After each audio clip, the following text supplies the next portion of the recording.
사실 유튜브를 시작하면서 많은 고민을 했습니다. 우파로서 오래 글을 써왔고 정치와 방송활동을 해왔지만 유튜브 진출을 하는 데에는 일종의 거부감을 느끼곤 했습니다. 유튜브 시장의 특성 때문입니다. 사실상 포화 상태인 이곳에서 다들 구독자 수를 또 조회수를 늘리기 위해 자극적인 이야기를 합니다.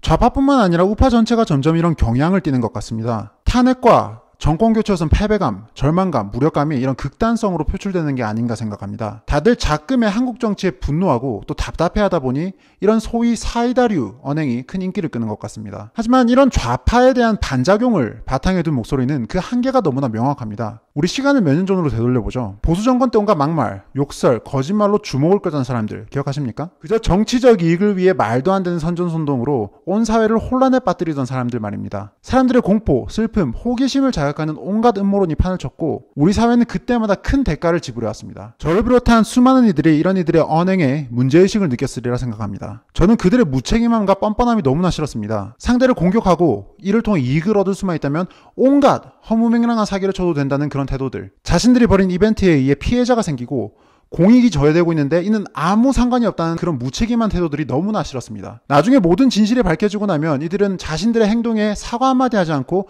마치 아무 잘못도 하지 않았다는 양 뻔뻔하게 짝이 없는 얼굴로 다음 이슈로 넘어가 또 다른 거짓말을 떠들어대고 있었죠. 심지어 이런 천박함을 일종의 친근함으로 포장하기까지 합니다. 연예인인지 기자인지 정치인인지 사기꾼인지 도저히 정체를 모를 사람들이 온갖 미디어 활동을 하며 이런 짓들을 하고 있습니다. 정권이 바뀐 지금도 몇몇 정치인들은 말도 안 되는 거짓말들을 늘어놓으면서 후원금과 또 지지율을 얻으려고 하더군요. 이게 마케팅적 관점에서 먹히다 보니까 많은 우파들도 이 대열에 합류하려고 합니다. 글쎄요, 저는 이 길이 옳다고 생각하지 않습니다.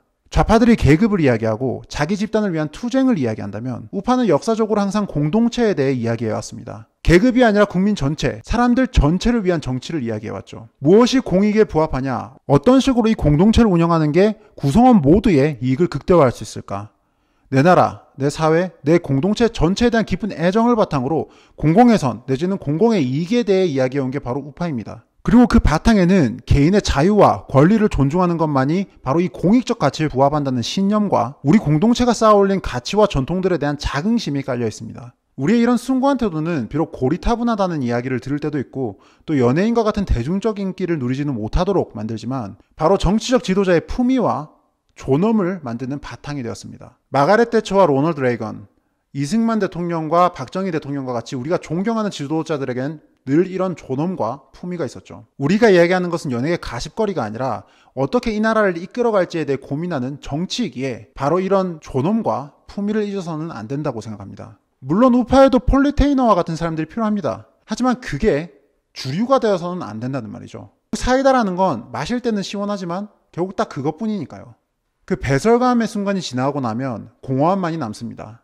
사실 이런 얘기를 할 때마다 이른바 선비질을 한다고 비판을 받곤 했습니다. 물론 그런 비판도 충분히 이해를 합니다. 우파는 너무나 깊게 절망했고 또 패배의 수렁에서 피로감을 느껴왔으니까요. 그래서 주목을 끄는 선동적인 발언들이 먹혀들 때마다 환호하는 사람들이 많았습니다. 당연한 일입니다. 저도 일정 부분 그런 경향이 있었으니까요. 그럼에도 불구하고 저는 제 자리를 지키고 원칙에 대해 말을 하려고 합니다. 조금 지루할지언정 올바른 이야기를 하려고 합니다. 그저 진영 논리에 따른 냉소와 비아냥, 과장과 왜곡은 대한민국에 도움이 되지 않으니까요. 싸구려 선동 같은 걸 하지 않아도 계속 대화하다 보면은 결국 그들을 설득하고 승리하는 것은 바로 우리들입니다. 그게 바로 현실에 발을 딛고서 사실 앞에 겸손하며 논리와 이성으로 대화하는 우리들의 강점이니까요.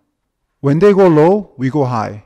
저들이 천박하게 행동할 때 우리는 더욱 품위 있게 행동해야 합니다. 미셸 오바마가 한 말이지만 이 말은 정치에 대해 고민하는 모든 사람들이 가슴에 품고 있어야 할 그런 말이라고 생각합니다. 보수의 품위를 지켜가는 것, 시류에 휩쓸려 우리를 잃지 않는 것, 그게 바로 긍지이고 존엄입니다. 그리고 끝끝내에는 우리를 승리하게 만드는 진정성입니다.